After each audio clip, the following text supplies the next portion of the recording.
November 14, 1946. Yokohama Central Hospital. ****. The winter air hung cold and still over the ravaged port city. Through cracked windows patched with rice paper and salvaged cloth, pale morning light filtered into Ward 7, where 23 Japanese nurses stood in rigid formation, their white uniforms, some mended, some borrowed, all spotlessly clean despite the scarcity of soap, pressed and proper. They had been summoned at dawn. No explanation given. Only the instruction to assemble, to wait, and to maintain the composure expected of those who had served through fire and ash. Outside, the distant rumble of American trucks echoed through streets still lined with rubble. The occupation was 4 months old. The war had ended in surrender, in atomic fire, in a silence more deafening than any bombardment. And now these women, who had wrapped the shattered limbs of soldiers, who had held the hands of the dying, who had worked through nights illuminated only by the glow of distant flames, stood waiting for something they could not name. The door opened. An American officer entered, a woman in olive drab, her uniform crisp, her bearing both authoritative and oddly gentle. Behind her, 2 enlisted men carried in a wooden crate and a large thermal container, the metal surface beaded with condensation despite the winter chill. The senior Japanese nurse, Matron Nakamura Fumiko, bowed deeply. 51 years old, trained in the strict traditions of the Imperial Nursing Corps, she had overseen this hospital through the final brutal years when supplies dwindled to nothing, when anesthesia became a memory, when she had been forced to choose which patients would receive the last drops of medicine and which would be given only prayers. The American nurse, Captain Helen Morrison from Oregon, though the Japanese women did not yet know this, smiled. It was not the smile of a conqueror. It was something else. Something that made the nurses shift uncomfortably, uncertain how to interpret kindness from those they had been taught to see as demons incarnate. "We've brought tea," Captain Morrison said through her interpreter, a Japanese-American sergeant whose accent carried the strange music of 2 worlds. "We thought we might share it together." The nurses exchanged glances. Tea. They knew tea. Tea was ceremony, was ritual, was the careful choreography of host and guest, of precise temperature and measured gesture. Tea was one of the few certainties that had survived the war intact, even when they had been forced to brew it from roasted barley and twice-used leaves, even when the water had to be boiled over fires fed by splinters of destroyed homes. What happened in the next 11 minutes would become, for each of these women, a moment of profound cognitive dissonance, small in the grand scale of occupation and reconstruction, yet vast in its implications. For in that moment they would encounter not violence or vengeance, but something their 4 years of wartime indoctrination had never prepared them to face: American casualness, American abundance, and American indifference to the very rituals that had structured their entire understanding of civilization itself. To understand the shock that would ripple through that hospital ward requires understanding what tea meant to Japan in those years of ash and surrender. Tea was not simply a beverage. It was the distillation of order, of propriety, of the very concept of civilization that separated the refined from the barbaric. The tea ceremony, shinoyu, had been codified over centuries, transformed by Sen no Rikyu in the 16th century into a philosophy that found perfection in simplicity, harmony in asymmetry, and profound meaning in the temperature of water, the angle of a bowl, the careful folding of a silk cloth. Even outside the formal ceremony, the preparation of tea followed understood principles. Water must be brought to a full, rolling boil, 100 degrees Celsius, no less, to purify it, to ensure safety, to demonstrate the care taken by the host for the guest. The boiling water would then be allowed to cool precisely according to the type of tea being prepared. For gyokuro, the finest green tea, water cooled to 60 degrees. For sancha, 70 to 80 degrees. For bancha or hojicha, the common teas that had sustained the nation through rationing, water could remain near boiling. But always, the water began at boiling. This was not negotiable. This was not merely preference. This was the foundation upon which the ritual stood. During the war years, even as everything else collapsed, tea remained a touchstone of Japanese identity. The government had rationed it severely by 1944, and by 1945, most civilians were drinking substitutes: roasted barley, acorn tea, even ground sweet potato vines. But the ritual persisted. In air raid shelters, women would carefully boil water over small charcoal burners while bombs fell overhead, preparing tea with whatever leaves they could find, maintaining the ceremony as an act of cultural resistance against the chaos that threatened to consume them. After the firebombing of Tokyo on March 10, 1945, which killed over 100,000 people in a single night, survivors reported seeing women sitting in the smoking ruins of their homes, boiling water in salvaged pots, preparing tea from leaves they had protected with their own bodies as they fled the flames. For the nurses, tea had been even more significant. In military hospitals, the preparation and serving of tea to officers and seriously wounded soldiers was considered a sacred duty. It demonstrated that despite the privations, despite the mounting losses, despite the reality that Japan was losing the war, civilization endured. Order persisted. The Americans might have superior weapons, larger factories, and more planes. This much had become undeniable. But they were barbarians who ate standing up, who spoke loudly, who had no concept of proper hierarchy or ritual refinement. This is what the nurses had been taught. This is what they had believed, because believing it made the suffering meaningful. Matron Nakamura herself had trained in the 1920s, when Japanese nursing was emerging from the reforms initiated after the Russo-Japanese War, when the nation had looked to Western medical science while insisting on Japanese spiritual and cultural superiority.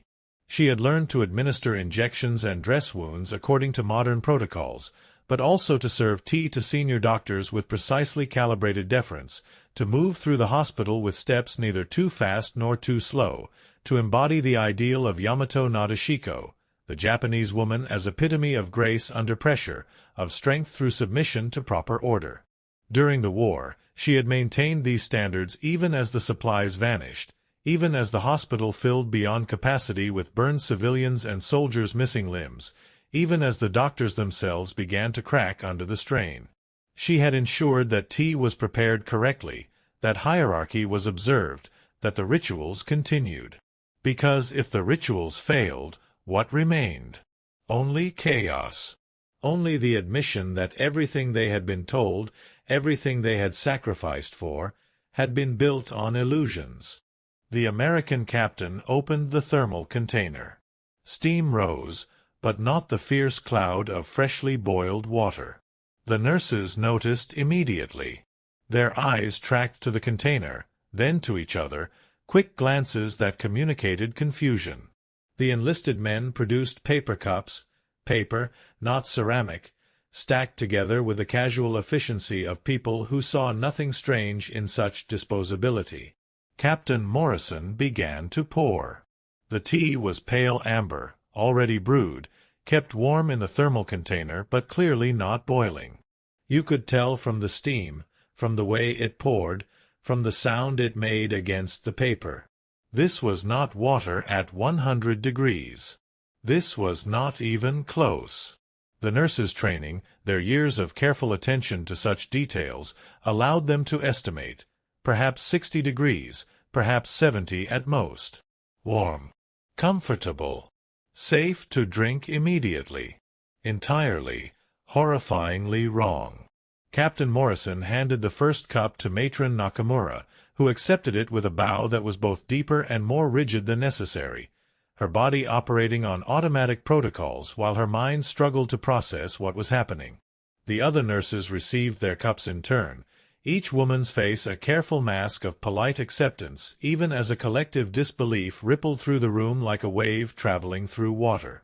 The American captain raised her own cup. "To peace," she said simply, and drank. The nurses stood frozen. The tea sat in their hands, warm against their palms, The paper cups alien and flimsy compared to the ceramic they knew. They were expected to drink. Not to drink would be an insult, would violate the very hospitality protocols they held sacred, would shame them before these occupiers who had brought what was clearly intended as a gesture of goodwill, however misguided. But to drink tea served this way, pre-brewed, kept merely warm, poured from a metal container into disposable paper cups with no ceremony, no attention to proper temperature, no acknowledgement of the ritual significance, felt like participation in a kind of civilizational surrender more profound than the one signed on the USS Missouri 4 months earlier. That had been a military defeat. This felt like an ontological collapse. Nurse Yoshida Keiko, 27 years old, who had worked in this hospital since 1942 and had seen more death than any person should witness in several lifetimes, raised the cup to her lips. The tea was sweet. Shockingly sweet. They had added sugar, a quantity of sugar that would have been unimaginable during the war, when civilians received perhaps 100 grams per month if they received any at all. The sweetness overwhelmed the tea itself, which she recognized as some kind of black tea, not even green. Black tea, which in Japan was considered almost a novelty, drunk primarily by those who affected Western sophistication. She swallowed. The liquid was indeed warm, comfortable, requiring no careful sipping to avoid burning. You could drink it quickly, easily, without thought. And that was precisely what made it so disturbing. Beside her, Nurse Tanaka Michiko, 32, who had been stationed in Manchuria until the Soviet invasion the previous August and had seen horrors there that she would never speak of, also drank. Her hand trembled slightly. Not from the tea. From the recognition of what the tea represented. She had been told that Americans were wasteful, materialistic, concerned only with efficiency and production, devoid of spiritual depth. She had been told this to explain why Japan, despite its material disadvantages, maintained moral superiority. The tea ceremony, the careful attention to seasonal appropriateness, to the wear patterns on ancient ceramic bowls, to the mindful preparation of water and leaf, these things demonstrated a civilization that understood beauty, that valued the immaterial, that saw meaning in ritual. But what if American civilization simply did not care about such things? Not because they lacked the capacity for refinement, but because they had transcended the need for it? What if abundance was so complete that ritual became unnecessary? What if they could afford to pre-brew tea in massive quantities, keep it warm in thermal containers, serve it to strangers in disposable cups, and give it away without a second thought because there was always more? What if efficiency and casualness were not signs of barbarism but of a society so wealthy, so productive, that it could achieve through material abundance what Japan had struggled to maintain through spiritual discipline and rigid hierarchy? These thoughts could not be spoken. They could barely be acknowledged even internally.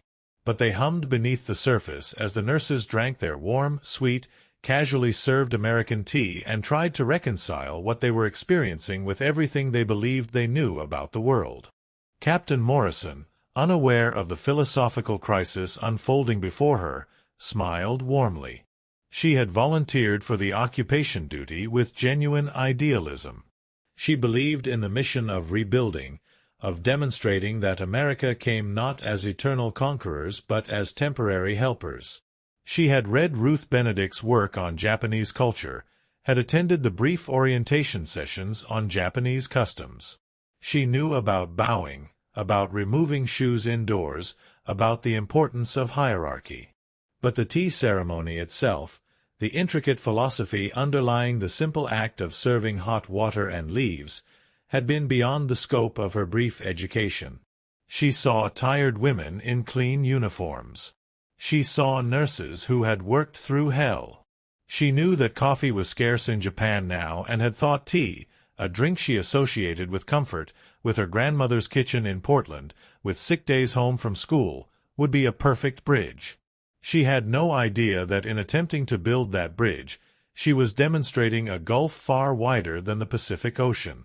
"We're going to be working together," Captain Morrison continued through the interpreter. "I know the past 4 months have been difficult. I know you've had to adjust to many changes. But we're here to help. The hospital has been resupplied. We've brought medicines, surgical equipment, clean linens. We've brought food for the staff and patients. And we've brought tea." She gestured to the thermal container with a smile that held no guile, no awareness of irony. "Because I thought we could start by simply sitting together as nurses, as women who understand what it means to care for the suffering." The interpreter translated. Matron Nakamura bowed again, her voice steady as she responded, "We are deeply grateful for the supplies. The medicines will save many lives. We are honored by your consideration." Every word correct, every sentiment appropriate, every gesture perfect. And every word echoing across the chasm between what was being said and what was being felt. The American nurses, for there were others now entering the ward, part of the medical team being assigned to oversee the hospital's transition, poured more tea from the thermal container. They drank it easily, casually, while standing, while gesturing with their free hands, while laughing at something one of them said. They drank it as if it were merely a beverage, merely liquid and warmth, with no more significance than water from a canteen.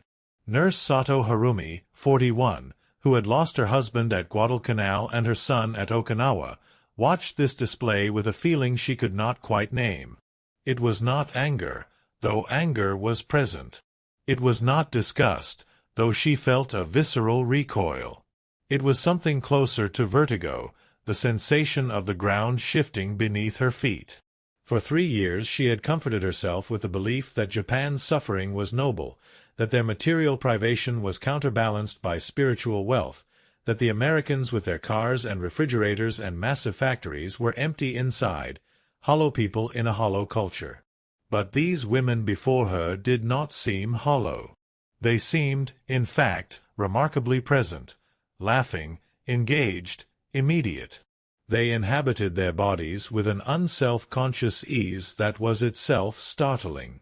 Japanese women of refinement were taught to minimize their presence, to move through space with minimal disruption, to fold themselves small and quiet and proper. These American women took up space. They gestured broadly. They spoke in voices that carried. And they drank their tea wrong without the slightest awareness that wrong was even a possibility. The realization that crept through Nurse Sato's mind was dangerous. What if there was no wrong? What if the entire architecture of meaning that she had used to structure her understanding of civilization, of propriety, of value itself, was simply one option among many? What if the Americans were not barbarians, but people who had chosen different priorities?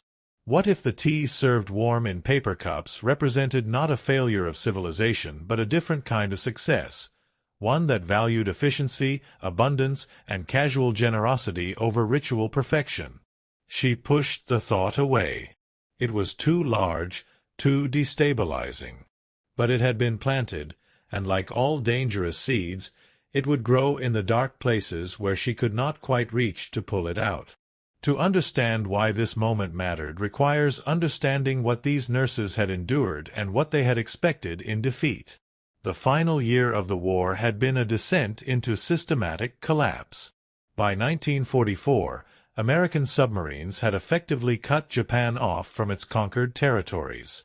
Oil, rubber, iron, food, all the resources that the empire had seized in its expansion through Asia, could no longer reach the home islands in sufficient quantities.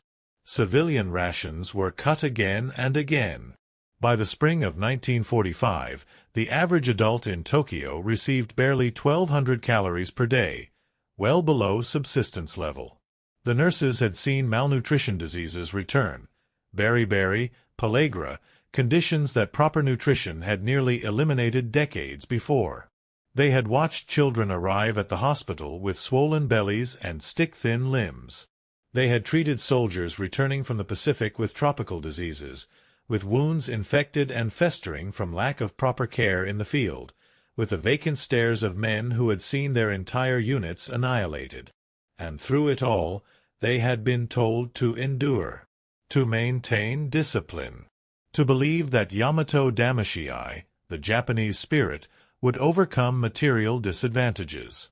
The radio had broadcast reports of decisive victories, even as the situation became manifestly hopeless. The government had prepared civilians for the final battle on the home islands, had distributed bamboo spears, had trained women and children to fight with farming implements against the expected American invasion. The nurses had been told that the Americans, when they came, would be monsters. The propaganda had been explicit. American soldiers would rape, would torture, would desecrate everything sacred. The nurses had been instructed, though the instructions were couched in euphemism, that death was preferable to capture. Some had been issued cyanide capsules. Matron Nakamura had received hers in July 1945, a small vial that she had carried in her uniform pocket through the bombing of Hiroshima on August 6, through Nagasaki on August 9, through the Emperor's radio address on August 15 announcing surrender, the first time most Japanese had ever heard his voice. She had not used the capsule. When the Americans arrived in late August, when the occupation began, when the anticipated atrocities did not materialize, she had hidden it away in a drawer at home, unable to discard it but no longer carrying it. Its presence there, unused, was itself an accusation. They had been lied to. But about what, exactly? About everything? About some things? Where did the lies end and the truth begin? The Americans had been not kind, exactly. Kindness implied a relationship, implied recognition of shared humanity. The Americans had been correct, efficient, impersonal in the way of people dealing with a problem to be solved. They had established procedures. They had brought supplies. They had not tortured or raped, had in fact court-martialed the few soldiers who committed such crimes, which was itself shocking. The idea that the conquerors would punish their own men for offenses against the conquered suggested a legal framework entirely foreign to what the nurses understood of military occupation. But neither had the Americans shown particular warmth or friendship. They were occupiers, and they maintained that distance. Which was why Captain Morrison's gesture, bringing tea, suggesting they sit together, speaking of working together, was so disorienting. It suggested equality.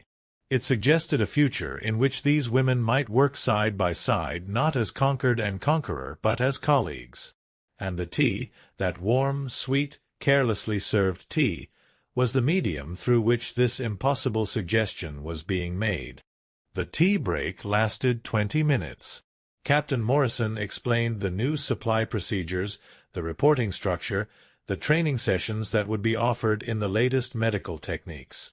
She spoke of penicillin, of blood transfusion protocols, of surgical methods developed during the war. She spoke with the confidence of someone representing a nation that had won, certainly, but also with the confidence of someone representing a medical establishment that was genuinely advanced, that had genuine knowledge to offer. The Japanese nurses listened, bowed, acknowledged. They finished their tea. Some took second cups when offered, because refusal would have been rude and because the sweetness, however foreign, however wrong, was undeniably pleasant after years of deprivation. Sugar. So much sugar. Sugar that was not being measured in grams, that was not being rationed, that was simply present in abundance, used freely to make tea palatable to American tastes without thought to its scarcity or value. When the meeting concluded, when the American nurses had left with friendly waves and promises to return tomorrow, when the room was again quiet and occupied only by Japanese women, the silence that fell was heavy with unspoken thoughts. It was Nurse Yoshida who finally spoke, her voice carefully neutral. The tea was very sweet. Yes, Nurse Tanaka agreed. Very sweet. They seem friendly, ventured Nurse Watanabe, the youngest at 23, who had graduated into war and had never known peace or abundance, who had only the vaguest memories of tea prepared properly in her grandmother's house when she was a small child. Matron Nakamura did not respond immediately. She stood at the window, looking out over the damaged city, the harbor where American ships sat at anchor, massive gray vessels that represented power on a scale that Japan had never truly possessed despite its imperial ambitions. The afternoon light was fading. Soon it would be evening. Another day of occupation. Another day of the new world they inhabited. "They meant well," she said finally. "We must remember that they meant well." It was not quite an answer, but it was all she could offer. Because the alternative, to examine too closely what the T really meant, what it represented about American civilization versus Japanese civilization, what it suggested about the stories they had told themselves to make sense of suffering, was too destabilizing to face directly. That night, Matron Nakamura performed tea ceremony alone in her small apartment. The war had taken much, but she still possessed her tea bowl, her bamboo whisk, her small iron kettle. She had no charcoal for a proper brazier, so she heated water on the small kerosene stove that was her only means of cooking. She had no ceremonial-grade matcha, only the coarse powder she had hoarded. But she performed the ceremony with perfect attention, every movement deliberate, every gesture precise. She brought the water to a full boil. She listened to it transition from the early whisper, like wind in the pines, to the full voice of completion. She let it cool to the proper temperature. She whisked the tea until it formed the correct froth. She drank it slowly, mindfully, alone in the gathering darkness. It was bitter. It was beautiful. It was correct. And it tasted, somehow, like defeat. The supply shipments began arriving regularly after that. The hospital transformed week by week. Real anesthesia returned, ether and chloroform, then the newer agents. Plasma for transfusions. Antibiotics in quantities that seemed impossible. Surgical instruments of stainless steel, precision-engineered. Clean cotton bandages by the case. Soap. Disinfectant. Rubber gloves. Needles and syringes that did not need to be sharpened and reused until they became dull and dangerous. And food. The American military fed the hospital staff as part of the occupation policy. Not generously by American standards, but abundantly by Japanese ones. White rice, not the mixed grain substitutes that had sustained them during the war. Canned vegetables. Powdered milk. Bread. Meat several times per week. The nurses, who had grown gaunt during the final years, began to regain weight. Their uniforms, which had hung loose on frames shrunk by rationing, began to fit properly again. And there was always tea. The Americans kept it available in the staff room, in a large electric percolator that heated water and held it at warm, never boiling, always just warm, and beside it, bags of black tea and containers of sugar. The nurses learned to prepare it the American way when on duty. It became routine. Pour the warm water, add the tea bag, let it steep, add sugar, drink. Quick, efficient, requiring no ceremony. Some of the younger nurses began to prefer it. It was easier than the careful preparation of green tea. The sweetness was pleasant. The convenience was seductive. Nurse Watanabe confessed, after 2 months, that she had started making tea this way at home, boiling water in the morning and keeping it in a thermos to drink throughout the day. She said this quietly, almost ashamed, as if admitting to a moral failing. Nurse Tanaka, overhearing, said nothing, but her expression conveyed something between disapproval and understanding. She too had felt the pull of convenience, the temptation to abandon forms that required time and attention in favor of methods that simply worked. But she resisted. Not out of any reasoned principle, but out of a feeling she could not quite articulate, that to surrender the forms was to surrender something essential, something that defined not just how tea was prepared but how one inhabited the world. The older nurses, Matron Nakamura's generation, maintained the old ways in their private lives while adapting to American methods at work.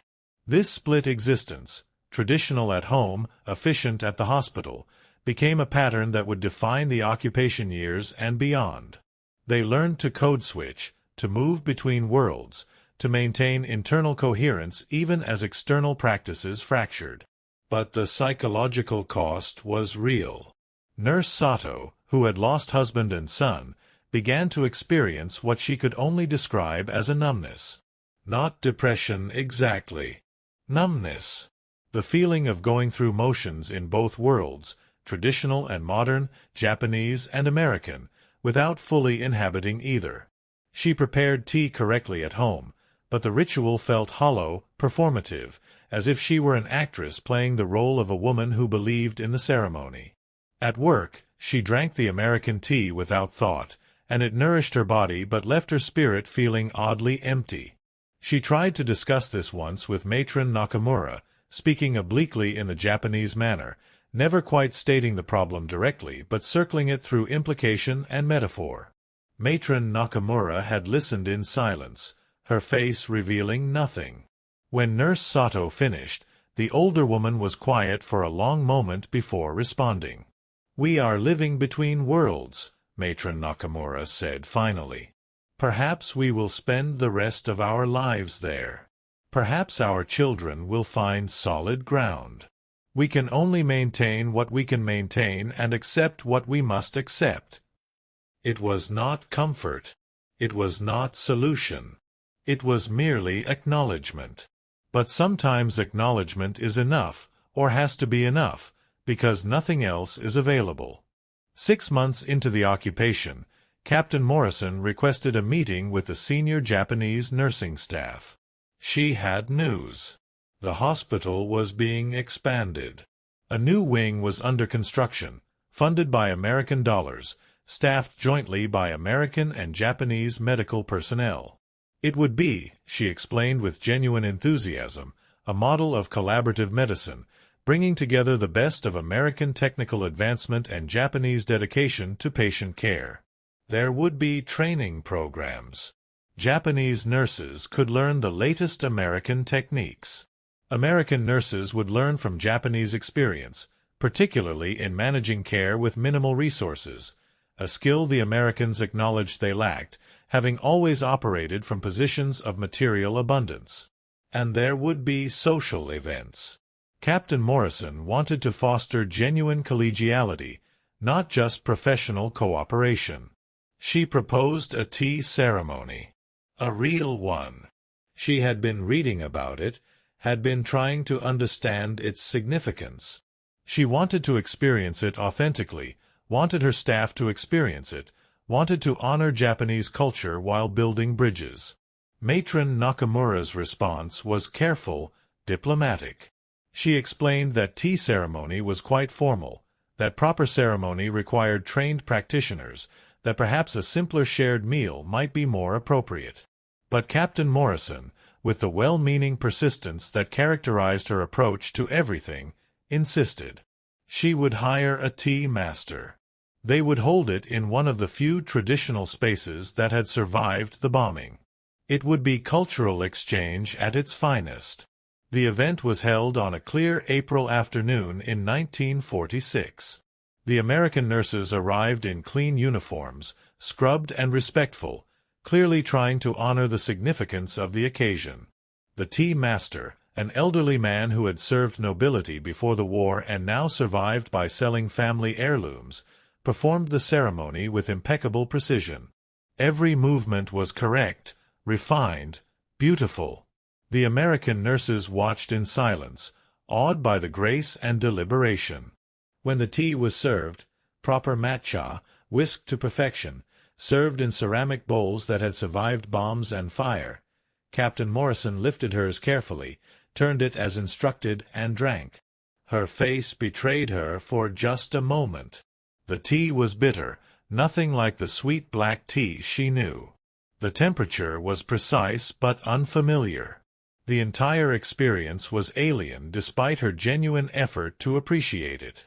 "It's beautiful," she said, and she meant it. She did find it beautiful. But it was the beauty of a museum piece, of something preserved behind glass, something to be admired but not inhabited. She could not imagine preparing tea this way daily. Could not imagine building her life around such meticulous attention to forms that seemed, from her perspective, to prioritize process over outcome. The Japanese nurses saw her struggle to appreciate it. Saw the cultural gap written plain on her face despite her diplomatic smile. And they felt, not vindication exactly, something more complex. A bittersweet recognition that their ceremony remained theirs, mysterious and beautiful to outsiders but ultimately impenetrable. The Americans could win the war, could provide the medicine and food and supplies, could rebuild the infrastructure, could even approach Japanese culture with genuine respect and curiosity. But they could not become Japanese. They could not understand from within what it meant to find the infinite in the precise temperature of water, the turn of a bowl, the aesthetic principle of wabi-sabi that found beauty in imperfection and impermanence. But was that victory or just insulation? Was cultural preservation merely another word for cultural stasis? These questions hummed beneath the ceremony, unspoken but present, as bitter as the tea itself. The symbolic weight of tea, both American and Japanese, became a recurring motif in the hospital, in the occupation, in the reconstruction of post-war Japan. It represented in miniature the larger questions the nation faced. Should Japan preserve its traditional culture intact, maintaining the rituals and hierarchies and aesthetic principles that defined Japanese identity? Or should it embrace American efficiency, American abundance, American casual egalitarianism? Could it do both? Could you serve tea from a thermos in paper cups at work and perform shinoi-u at home without experiencing psychological fragmentation? The nurses became microcosms of the larger society grappling with these questions. Each found her own answer, or her own uneasy truce. Nurse Watanabe, the youngest, eventually moved toward the American model, embracing convenience and efficiency as liberation from forms she had never fully internalized. She married an American GI in 1948 and emigrated to California, where she worked in a San Francisco hospital and served her children tea from a kettle with tea bags and honey, and felt no guilt about it. Nurse Tanaka remained in Japan, maintained the traditional forms, taught her daughters tea ceremony, and viewed the American occupation years as an aberration to be endured rather than a transformation to be embraced. She never drank American tea again after the occupation ended and the American nurses went home. She returned wholly to Japanese practice, as if by doing so she could erase those years of compromise. Nurse Sato found something between. She maintained traditional practice but without the rigidity, without the sense that deviation meant failure. She prepared tea properly but also kept instant tea in her cupboard for busy mornings. She performed ceremony for guests but drank casually when alone. She inhabited both worlds and neither, and eventually made peace with that liminality, recognizing it not as weakness but as the realistic posture of someone living through civilizational transition. Matron Nakamura retired in 1952, when the occupation officially ended and Japan regained nominal sovereignty. She had guided the hospital through war, defeat, occupation, and the beginning of reconstruction. She had maintained standards while adapting to necessity. She had preserved what could be preserved while accepting what had to change. On her last day, the nursing staff, both Japanese and the few Americans who remained as technical advisors, held a ceremony in her honor. They served tea, both kinds. Traditional matcha prepared by one of the senior nurses who had studied ceremony, and American black tea from a thermos, sweetened and warm. Both were offered. Guests could choose either or both. It was, in its way, a perfect metaphor for what the hospital had become, what Japan was becoming, a space where both modes could exist, could be honored, without demanding absolute choice. Matron Nakamura tried both. The matcha was familiar, correct, beautiful. The American tea was sweet, easy, pleasant. She thanked everyone with perfect courtesy, gave a brief speech about dedication and service, and went home to the small apartment where she had lived alone since her husband's death in China in 1938. That evening, she heated water in her kettle until it boiled with the proper voice. She let it cool to exactly the right temperature. She prepared tea with full attention to every detail of the ritual. And then, for the first time in her life, she deviated from the form. She added a small spoonful of sugar, smuggled away from the hospital stores, saved for reasons she had not quite examined. She stirred it in. She drank the sweetened tea slowly, mindfully, in full awareness of what she was doing. It was wrong. It was sacrilege. It was a small rebellion against the rigidity that had defined her life.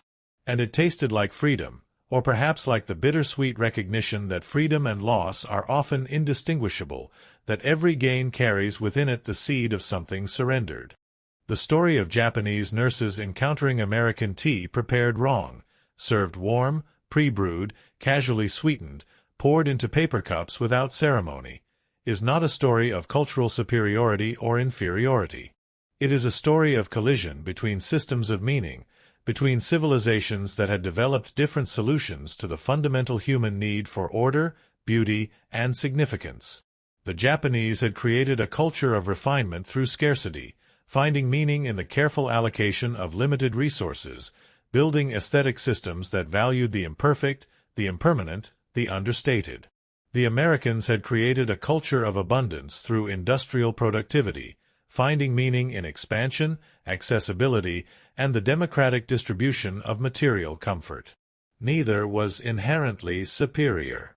Both represented valid approaches to the problem of human flourishing. But they could not both be right in the same moment, in the same space, without someone experiencing vertigo. The nurses felt that vertigo. They stood on the fault line where civilizations ground against each other, and they felt the tremors in their bodies, in their hands holding paper cups of warm sweet tea that violated every principle they had been taught about what tea was, what it meant, how it should be prepared. The shock they experienced was not about tea. It was about the revelation that reality itself could be organized differently, that the patterns they had believed were universal. Boil water, cool to appropriate temperature, serve with ceremony, were merely local preferences, one option among many. That the meanings they had invested in these patterns, refinement, civilization, spiritual depth, could be achieved through entirely different means, or perhaps were not universally valued at all. This is the deepest shock of occupation, not the military defeat, but the epistemic disruption. The discovery that the enemy is not a barbarous inversion of your values, but simply other, operating from entirely different premises, achieving their own coherence through paths you never imagined. The Americans were not failed Japanese. They were not trying and failing to achieve Japanese civilization. They were achieving something else entirely, something that worked for them, something that made them comfortable and productive and satisfied. And they had won. They had won the war with their massive factories and casual abundance and disregard for the rituals that Japan held sacred. They had won by producing so much that they could afford to be wasteful, so much that they could pre-brew tea and keep it warm and serve it in disposable cups without thought to the cost or the meaning or the spiritual implications. They had won by not caring about the things that Japan had cared about, by prioritizing different values, by building a different kind of civilization. This was the wound the tea ceremony could not heal. This was the recognition that Captain Morrison, with all her genuine goodwill and respect and curiosity, could not make bearable. Because the traditional tea ceremony, performed perfectly for American guests, was beautiful but ultimately beside the point. It was not how Americans lived. It was not what Americans valued. It was a museum piece, admirable but inert, while the thermal container of warm pre-brewed tea represented actual American practice, the living culture that had fueled the war machine, that fed the Reconstruction, that would shape the post-war world. The nurses learned to inhabit this contradiction. They learned to serve tea both ways, the right way at home, the efficient way at work. They learned to code switch, to maintain multiple systems of meaning simultaneously, to find identity in practice rather than in exclusive commitment to a single framework.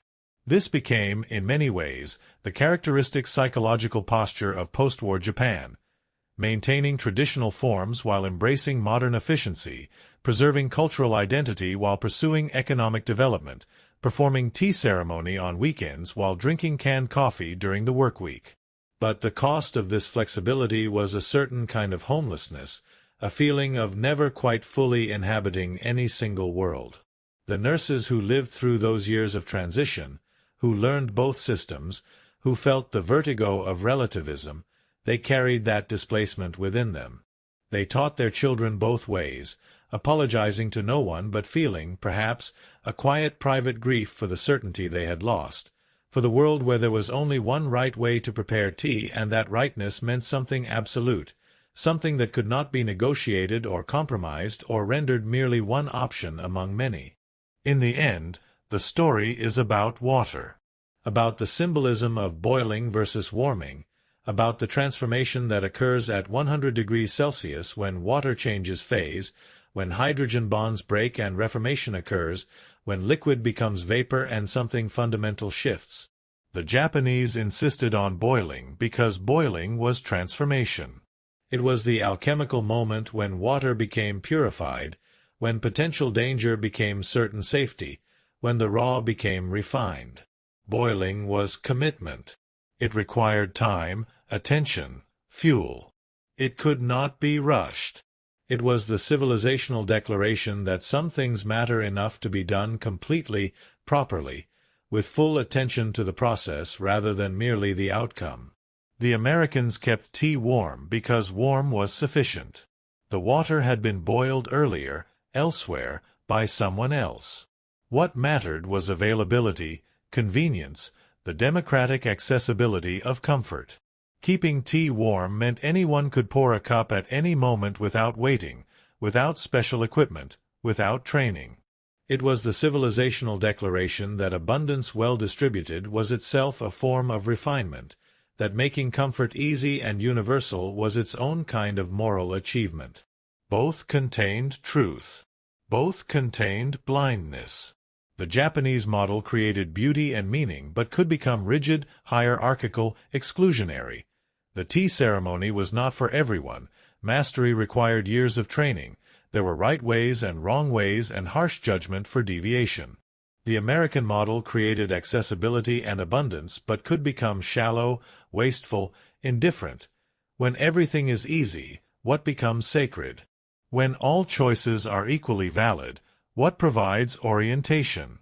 The nurses, standing in that hospital ward in January 1946, holding paper cups of warm sweet tea, were living the question that would define the post-war world. Can you have both? Can you maintain the depth that comes from discipline while embracing the freedom that comes from abundance? Can you perform ceremony mindfully in one context and drink casually in another without losing your sense of center? Can you let water cool from boiling to the perfect temperature for gyokuro while also appreciating the convenience of a thermos that keeps tea drinkable all day? There is no single answer. Each person, each society, must find its own resolution. But the question itself is valuable. The shock those nurses felt, the cognitive dissonance, the vertigo, the uncomfortable recognition that their certainties were merely one way among many, was painful but necessary. It was the growing pain of a consciousness expanding beyond its original container, learning to hold contradictions, learning to navigate between systems without requiring one absolute truth. The tea served warm was not wrong. Neither was the tea ceremony performed with perfect attention to temperature and timing. They were different languages speaking about different values, both coherent within their own frameworks, both incomprehensible to outsiders who had not learned the grammar. The nurses learned that grammar. They became bilingual in the language of tea, and through tea, in the language of civilization itself. They learned that water can be transformed by boiling or simply warmed to comfort, and both approaches make something drinkable. They learned that meaning can be found in meticulous ceremony or in casual generosity, and both feed something essential in the human spirit. They learned, though not all of them could articulate it, that civilization is not a single path with one destination, but many paths to many destinations, and that the encounter between paths, however shocking, however disorienting, is where growth occurs. Not through victory of one over another, but through the painful expansion of consciousness that allows both to exist, to be valued, to teach something about the vast territory of human possibility. The paper cup crumpled in Nurse Yoshida's hand after she finished drinking that first American tea has long since disintegrated into molecules, scattered across the earth.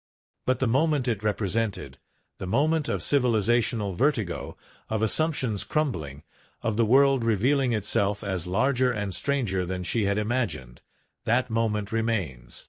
It echoes forward through time, through the choices her children and grandchildren made about how to live, about what to preserve and what to release, about how to be Japanese in a world that no longer allowed simplicity, no longer offered the comfort of absolute certainty. The water cools, or it stays warm. Either way, someone drinks, and in drinking, continues.